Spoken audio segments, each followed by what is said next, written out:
The night before our wedding, my mother needed a $50,000 emergency deposit for surgery. I went to my fiancé, Major Adrian Hayes, hoping he would listen before it was too late. He only saw the number. He paid the deposit in the end, but something between us broke that night. That money became the beginning of every name he would ever use against me. After that, every time I asked him for help, he sent me $100. When I was in a car accident, he sent $100. When I begged him to attend my mother's funeral, he sent $100. 8 months ago, I found out I was pregnant. I sent him 77 voice messages, desperate to tell him we were having a baby. He never listened. He only sent 77 payments of $100. Later, when I started bleeding and was rushed into emergency surgery, I called Adrian and begged him to come to the hospital to answer the doctors to save our child. He sent $100 again. At the same time, Madeline's Instagram story showed Adrian in his dress uniform beside her at a lavish officers' charity gala. The comments all treated them like the perfect match. I stared at the screen until my hand went numb. I was begging for him from the edge of an emergency room while he stood under chandeliers beside another woman, looking as if he had already found the wife he wanted. By the time Adrian finally turned his phone back on, his staff officer's voice was shaking. "Major Hayes,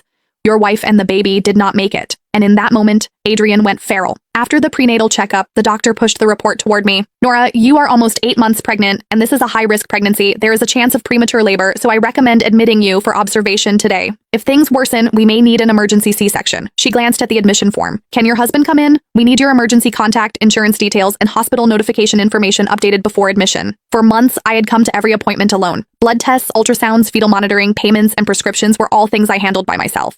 I knew the process so well that the nurses had stopped asking why no one came with me. I took out my phone and sent Adrian a voice message. "The doctor says the baby may come early. Can you come to the hospital?" A minute later, my phone vibrated. "Only a transfer. Adrian Hayes sent you $100. The note read, 'Need money again?'" I stared at the note and thought of the night before our wedding. Adrian had once looked at me as if I were the only thing he was sure of. Before he became Major Hayes, before dress uniforms and command briefings hardened every line of him, he had been the 22-year-old officer who fought his family to marry me. He saved training pay for a small ring, took night shifts to afford our first apartment deposit, and once crossed half the city after a field exercise just to leave hot coffee outside my dorm. When he proposed, he told me he would make me the happiest officer's wife in the world. Back then, I thought that was the man I was marrying. Later, I went to his apartment with my mother's hospital bill in my hand. I had not even finished explaining before he saw the amount. "My mother needs surgery tonight," I said. "Please, just listen to me first." Adrian did not take the bill, so they were right. "My parents said you came after me for money, and Madeline said you would ask for it sooner or later." He looked at the paper in my hand as if it were something filthy. "I did not believe them, not until you brought a $50,000 bill to me the night before our wedding." I tried to explain, but he was already looking at me like a stranger. "Did you think I could not walk away now that the wedding is tomorrow?"